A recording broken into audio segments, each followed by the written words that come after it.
क्या आपको is2 R2 M2 आता है? क्या आप इसका यूज जानते हो कि is2 इस्तेमाल कब करते हैं, R2 का इस्तेमाल कब करते हैं और M2 का इस्तेमाल करते हैं? और एक चीज मैं आपको क्लियर कर दूं बच्चों कि इनके बाद जो होगा वो हमेशा वर्ब की फर्स्ट फॉर्म हम लोग लाएंगे। कौन सी? V1, यानी वर्ब की फर्स्ट फॉर्म लाने वाले हैं, वर्ब की फर्स्ट फॉर्म इस्तेमाल करने वाले हैं। और इसका हिंदी जानेंगे एक्चुअली is2 का इस्तेमाल क्या होता है और इसका इस्तेमाल कब करते हैं और इसका हिंदी क्या होगा। इसी तरह हमारा R2 भी है, M2 भी है, ठीक है। तो आपको वीडियो के अंत तक बने रहना है। चलिए शुरू करते हैं। तो सबसे पहले बच्चों इसका स्ट्रक्चर हम लोग जान लेते हैं। स्ट्रक्चर जानने से पहले भी इसका हम लोग हिंदी जान लेते हैं। जैसे कि एक वीडियोस में मैंने मेरी क्लास में पढ़ाया था कि हैव टू, क्या पढ़ा था बच्चों, याद है होगा आप लोग को शायद, हैव टू, ठीक है। हमारा हैव टू इसी तरह हमारा था हैज टू, क्या था, हैज टू प्लस V1, ठीक है। हैव टू प्लस V1, इसी तरह हमारा है is2 R2 M2 plus V1। Same चीज है, कोई चीज इसमें बदलाव नहीं होगा, कोई चेंजेस हम लोग नहीं करने वाले हैं, ठीक है। तो हैव टू का इस्तेमाल हैज टू के इस्तेमाल के साथ वर्ब की फर्स्ट में इस्तेमाल करेंगे। सेम प्रोसेस हमारा is2 R2 M2 है। अगर आपको पता है हैव टू, अगर आप जानते हो हैव टू का यूज, आपको मालूम है कि हैव टू का हिंदी क्या होता है, हैज टू का हिंदी क्या होता है, पता है इसका इस्तेमाल कब करते हैं, किन सिचुएशन में करते हैं, तो आप भी सेम पैटर्न हमारा, सेम तरीका हमारा एज इट इज हमारा is2 R2 M2 होगा। तो आज की वीडियोस में is2 R2 M2 has to, have to, had to, was to, were to सब क्लियर करने वाला हूं। थोड़ा सा वीडियो लॉन्ग हो सकता है तो आपको थोड़ा सा एडजस्ट करना पड़ेगा, थोड़ा वीडियो के एंड तक आपको बने रहना है, ठीक है। चलिए शुरू करते हैं। तो इसका हिंदी हम जान लेते हैं। हिंदी होता है एक्चुअली करना पड़ता है। हिंदी क्या होगा बच्चों? करना पड़ता है, ठीक है। ये याद रखना आपको, करना पड़ता है। ये हमने प्रेजेंट फॉर्म में सीखना, ठीक है ना। प्रेजेंट फॉर्म में हम लोग सीख रहे हैं, पास्ट फॉर्म अभी हम लोग नहीं सीख रहे हैं, फ्यूचर फॉर्म हम लोग अभी नहीं सीख रहे हैं। अगर आपको प्रेजेंट फॉर्म में कमांड आ गया ना, अगर आप प्रेजेंट जान जाते हो ना कि is2 R2 M2, इसी तरह पास्ट फॉर्म भी जान जाओगे, इसी तरह आपका फ्यूचर फॉर्म भी जान जाओगे, लेकिन आपको कमांड पाना है, आपको सीखना है is2 का, R2 का, M2 का, उसके बाद जाकर हम लोग आगे बढ़ेंगे। चलिए शुरू करते हैं। सबसे पहले इसका स्ट्रक्चर होगा। स्ट्रक्चर सबसे पहले हम लोग लेके आएंगे सब्जेक्ट। क्या लेके आएंगे बच्चों? सब्जेक्ट के अकॉर्डिंग हम लोग लाएंगे is2 R2 M2, ठीक है। is2, इसी तरह हमारा होगा R2, इसी तरह हमारा है M2, ठीक है। Subject plus is2 R2 M2, उसके बाद हम लोग लेकर आएंगे वर्ब की फर्स्ट फॉर्म V1 और उसके बाद अदर वर्ड्स, ठीक है बच्चों। ये याद रखें आपको, subject plus is2 R2 M2 और इसी तरह हमारा है अदर वर्ड्स। तो अब एक चीज और मैं आपको बता दूं कि इसका इस्तेमाल किन सिचुएशन में हम लोग करेंगे, ठीक है। ये भी आपको पता होना चाहिए, तभी तो आप इसका सही यूज कर पाओगे, नहीं तो कैसे यूज करोगे, ठीक है। is2 R2 M2 का इस्तेमाल हम लोग करेंगे कि जब किसी को कुछ करना पड़ता है, यानी उसको करने, यानी किसी काम को करने का उनके शायद मजबूरी हो सकता है, ठीक है, या उनको करना जरूरी है, कंपलसरी है, तो is2 हम लोग जो है is2 R2 M2 का इस्तेमाल हम लोग करेंगे। या ऐसा कहिए कि जैसे मैं बोलूंगा कि मुझे रोजाना स्कूल जाना पड़ता है, ये मेरी ड्यूटी है, मैं चाह के भी नहीं जा सकता, मतलब मना नहीं कर सकता, तो मुझे जाना पड़ता है, मुझे जो है इंग्लिश आपको सिखाना पड़ता है, ठीक है। इस तरह के सेंटेंसेस आपको भी पता चल रहा होगा कि आपको क्या करना पड़ता है। आपको इंग्लिश सीखना पड़ता है। क्यों सीखना पड़ता है? क्योंकि ये आपकी मजबूरी हो चुकी है। अगर आप इंग्लिश नहीं जानते हो, इंग्लिश नहीं सीखते हो, तो आपका अच्छा नहीं होने वाला, आप कुछ अच्छा नहीं कर सकते हो। सो आपको इंग्लिश सीखना पड़ता है। मुझे उसे बाजार जाना पड़ता है, बच्चों को पढ़ाई करनी पड़ती है।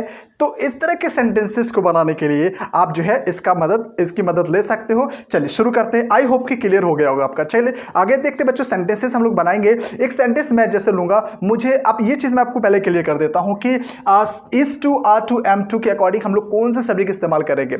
शायद आपको, अगर मेरे चैनल पर अगर आप सही से मेरी वीडियोस को आप देखे होगे, तो एक वीडियोस मैंने बनाया था जो ग्रुप ए और ग्रुप बी पर डिपेंड था कि ग्रुप ए ग्रुप बी क्या होता है, ठीक है। ये वीडियो जो है मैं आपको डिस्क्रिप्शन में लिंक दे दूंगा, या सेपरेट वीडियोस मैं आपको बनाऊंगा ग्रुप ए ग्रुप बी। अगर ये आप जान जाते हो तो आसानी से किसी भी सेंटेंसेस को बना सकते हो। तो ये ग्रुप ए के अंदर हम लोग इस्तेमाल करते हैं आई। क्या करते हैं बच्चों?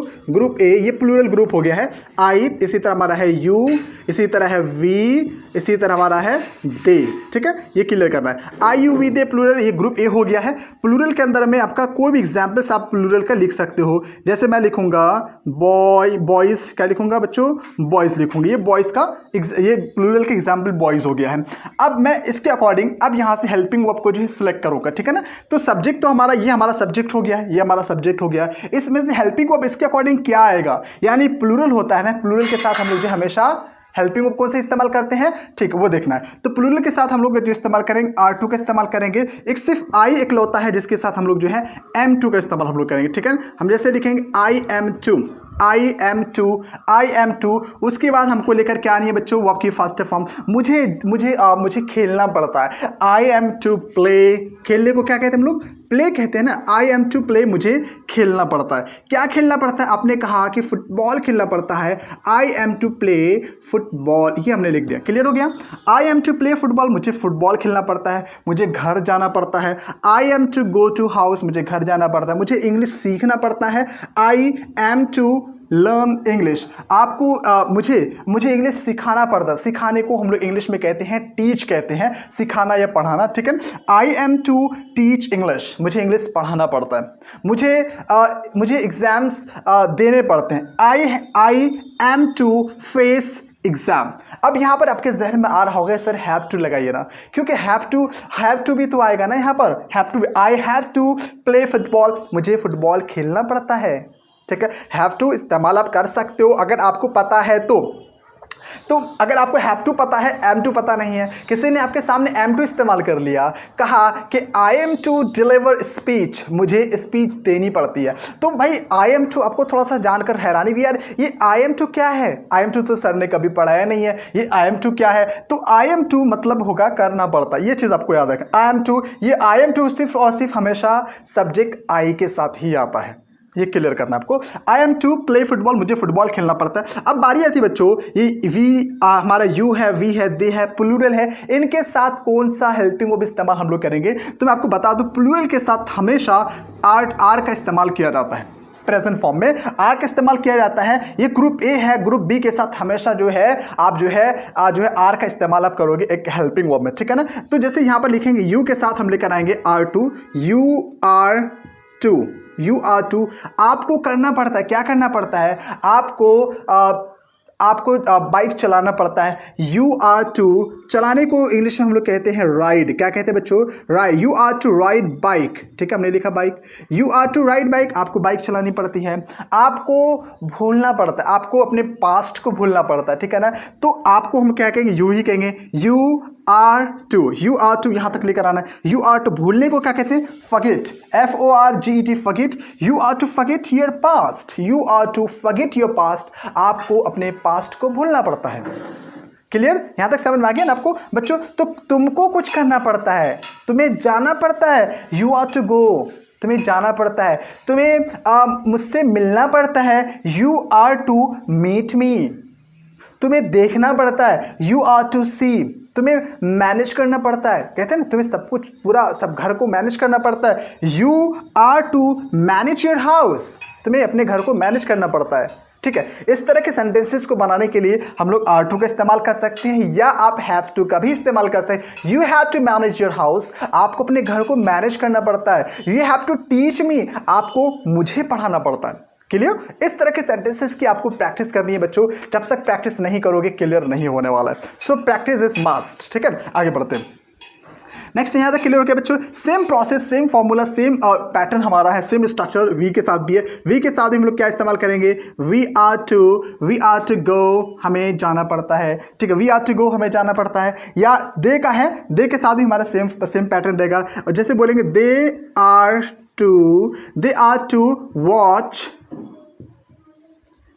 टू वॉच, कह सकते they are to watch movie, हमने लिखा they are to watch movie, उसे मूवी देखनी पड़ती है, उसे फिल्म देखना पड़ता है। They are to listen to music, ठीक है।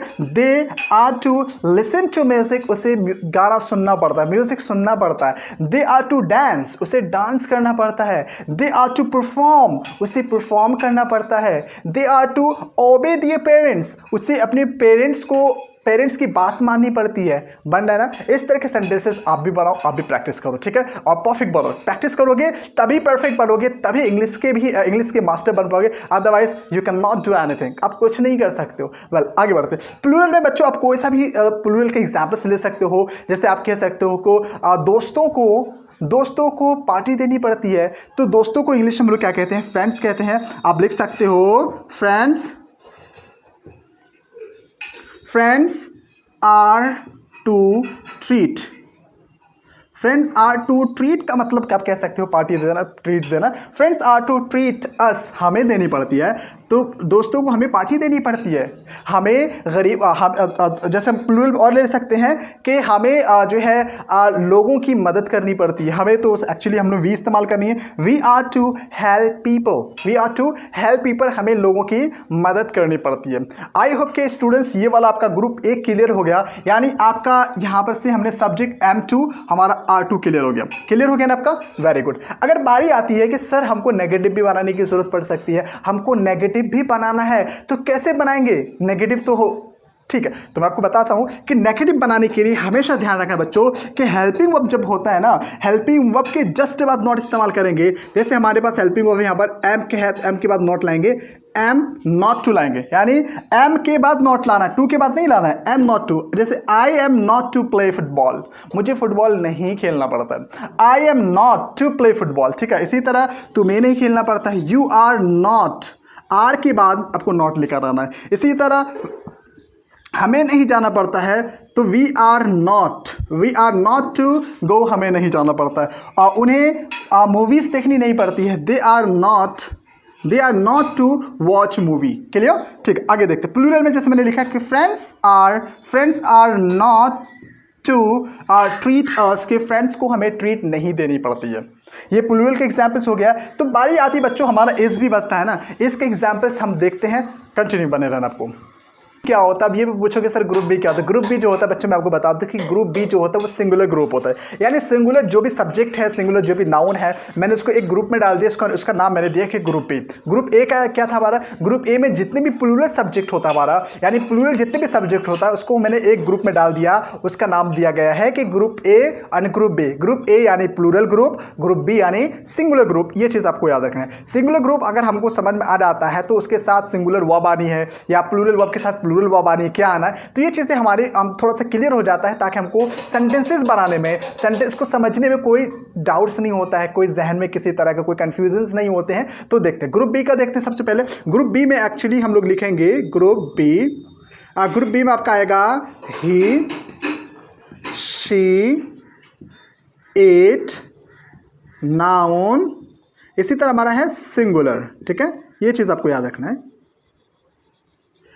ही, शी, इट, नाउन, सिंगुलर, ये क्या है? ग्रुप बी है। अब ग्रुप बी, इसके साथ हमको सर क्या यूज़ करना है? इसके साथ R2 यूज़ करना है, M2 यूज़ करना है, इस्ट इस्तेमाल करना है। अगर आप पढ़े होगे पहले से तो आपको पता होगा कि ग्रुप ही, शी, इट के साथ हमेशा इज आता है, तो आप भी यहाँ पर इस टू का ही इस्तेमाल करोगे। तो सब्जेक्ट प्लस इस two plus V1 plus other words, ठीक है। तो जैसे हमने कहा कि उसे कुछ करना पड़ता है, लाइक आपने कहा कि उसे पढ़ना पड़ता है, उसे पढ़ना पड़ता है। किसे पढ़ना पड़ता है बच्चों?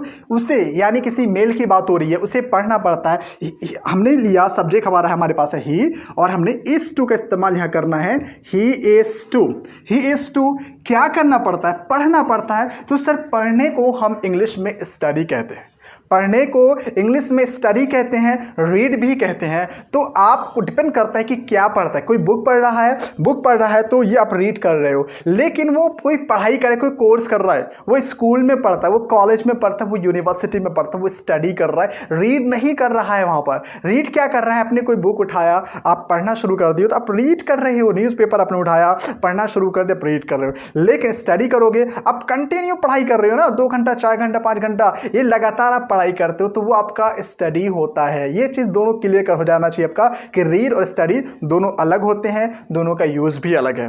गॉट इट बच्चों? ओके, आगे देख। तो ही इज टू, मैंने कहा स्टडी करना यानी पढ़ाई करना, उसको पढ़ाई करना पड़ता है, जो भी पढ़ाई करना है उसको पढ़ाई करना पड़ता है। ही इज टू स्टडी, क्या लिखेंगे हम यहाँ पर? ही इज टू स्टडी, उसे पढ़ना पड़ता है, ठीक है, उसे लिखना पड़ता है। He is to write, he is to write अब इस्तेमाल कर सकते हो, ठीक, उसे लिखना पड़ता है, उसे सोचना पड़ता है। He is to think, he is to think, अगर आप चाहो तो हैज़ टू का भी इस्तेमाल कर सकते हो। ही हैज़ टू, हमने इज़ की जगह पर हैज़ लानी है। ही हैज़ टू स्टडी, उसे पढ़ना पड़ता है। लेकिन मुझे लगा कि हैज़ टू तो आपको आता है, हैव टू भी आता है, हैड टू भी आता है, क्योंकि मैं ऑलरेडी पढ़ा चुका हूँ इसको, ठीक है। तो अगर मैं आपको पढ़ा चुका हूं तो मैंने is to are to am to नहीं पढ़ाया था, मैंने सोचा कि is to are to am to पर भी वीडियो बनाया जाए ताकि जो बच्चे हमारे देखने वाले वो भी देखे, क्लियर करे इसको, ठीक है बच्चों। तो ही इज टू स्टडी उसे पढ़ना पड़ता है, यहां तक क्लियर हो गया। उसे सोचना पड़ता है, ही इज टू थिंक उसे सोचना पड़ता है। उसे बोलना पड़ता है, ही इज टू स्पीक उसकी मर्जी नहीं है बोलने की लेकिन मजबूरी है, बोलना पड़ता है, ही इज टू स्पीक उसे बोलना पड़ता है, ठीक है। उसे यहां आना पड़ता है, he is to come here उसे यहां आना पड़ता है। तो ठीक है, समझ में आया, आगे बढ़ते हैं। नेक्स्ट हमारा है बच्चों शी के साथ भी इज टू का इस्तेमाल हम लोग करेंगे, यानी ग्रुप बी के साथ ही इज टू का इस्तेमाल करेंगे, बिंदास आप कर सकते हो। शी इज टू हमने लिखा, शी इज टू उसे क्या करना पड़ता है, उसे खाना बनाना पड़ता है, उसकी मर्जी नहीं है लेकिन मजबूरी है, बनाना पड़ेगा, नहीं बनाएगा तो सब भूखे रहेंगे। तो मैंने कहा कि शी इज टू बनाने को कहते हैं कुक, क्या कहते हैं, COO के, कुक का मतलब होता है खाना पकाना। शी इज टू कुक उसे खाना बनाना पड़ता है, उसे चाय बनानी पड़ती है। She is to make tea चाय बनाने के इस्तेमाल आप मेक का इस्तेमाल कर सकते हो। She is to make tea उसे चाय बनानी पड़ती है, उसे इंग्लिश बोलनी पड़ती है। She is to speak English, she is to speak English उसे इंग्लिश बोलनी पड़ती है, ठीक है। बन रहे सेंटेंस, वेरी गुड। इस तरह से आप किसी भी सिंगुलर का सब्जेक्ट अब इस्तेमाल कर सकते हो। अब इट की बारी होती है, इट यानी जो ये नॉन लिविंग थिंग्स होते हैं। अब जैसे इट के लिए क्या एग्जाम्पल्स लूँ मैं, जैसे मार्कर है, मार्कर तो हम बोल सकते हैं marker is to do something के, ये फिर नाउन में आ जाएगा। Marker is to write marker को लिखना पड़ता है, ठीक है। मैंने कहा कि इसको लिखना पड़ता है, मार्कर की बात हो रही है, इसे लिखना पड़ता है, तो हम यहां पर इट का ही इस्तेमाल करेंगे। इट इज टू, देखिए देखना एक बार, it is to write, it is to write इसे लिखना पड़ता है, क्लियर बच्चों। किसको लिखना पड़ता है, मार्कर को लिखना पड़ता है, यानी किसी भी नॉन लिविंग नाउन की जगह पर आप जो है इट का इस्तेमाल आप कर सकते हो, ठीक है ना। ओके, आगे बढ़ते हैं। नाउन में आप किसी का भी नाम ले लो।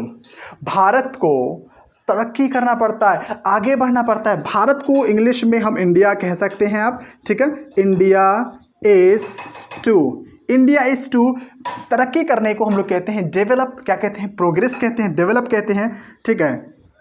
इंडिया इज टू डेवलप, भारत को तरक्की करना पड़ता है, ठीक है, भारत को तरक्की करना पड़ता है, ठीक है। इस तरह से आप कुछ भी इस्तेमाल आप कर सकते हैं, यानी सिंगुलर नाउन में किसी भी शख्स का आप नाम ले लो। जैसे आपने कहा कि सलमान को गाना गाना पड़ता है, तो आपने नाम यूज़ किया Salman is to sing a song, Salman is to sing a song, Salman को गाना गाना पड़ता है। इस तरह से आप सिंगुलर नाउन में सिंगुलर में आप किसी भी सिंगुलर चीज़ का नाम इस्तेमाल कर सकते हैं, a girl, a boy, a child, ठीक है। इस तरह से सिंगुलर नाउन है। तो इसमें बोला एक लड़की को डांस करना पड़ता है, तो एक लड़की को हम यहाँ बोलेंगे अ गर्ल, क्या बोलेंगे, a girl is to dance, a girl is to dance, एक लड़की को डांस करना पड़ता है, एक लड़का को गाना गाना पड़ता है, a boy is to sing a song, ठीक है। इस तरह से हमारा सिंगुलर के एग्जाम्पल्स हो गया। तो अगर आपको इसका भी नेगेटिव बनाना है ना बच्चों, तो क्या करोगे, बहुत ईजी है। अपने यहाँ पर भी हेल्पिंग वर्ब के जस्ट बाद नोट लाना है। जैसे हमने लिखा he is not to study, उसे पढ़ाई नहीं करना पड़ता है। She is not to cook, उसे पकाना नहीं पड़ता है। It is not to write, इसे लिखना नहीं पड़ता है, ठीक है। इसी तरह नाउन में हमने लिया है India is not to develop, भारत को तरक्की नहीं करना पड़ता है, ठीक है। और इसी तरह a girl is not to dance, लड़की को डांस नहीं करना पड़ता है। तो आपको हेल्पिंग वर्ब के बाद नॉट का इस्तेमाल करना है। तो आई होप कि बच्चों आपको आज का वीडियो समझ में आया होगा, क्लियर हुआ होगा, आपको is to are to am to clear हो गया है। तो जाते जाते चैनल को जरूर सब्सक्राइब करिएगा, वीडियो को लाइक करिएगा। मिलते हैं नेक्स्ट वीडियो में।